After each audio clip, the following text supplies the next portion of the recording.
Happy Tulip Tuesday. This is the day we share timely tips for the tulip bunch.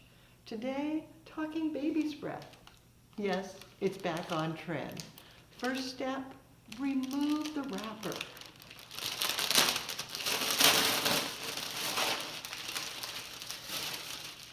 Then, when it's free, give it a little shake. Loosen it up. Don't just pull. If you pull, you can tear it and break. But if you shake it loose, it opens. Then you can remove the rubber band or twisty. Continue shaking, opening it out. Then give it a cut, a nice clean cut, and set it down into warm water. Now the trick, I actually use warm. I know, cold for most things, but baby's breath I use warm. A little bit of flour food, and just about a tablespoon of bleach. Yes, even a little bit of bleach.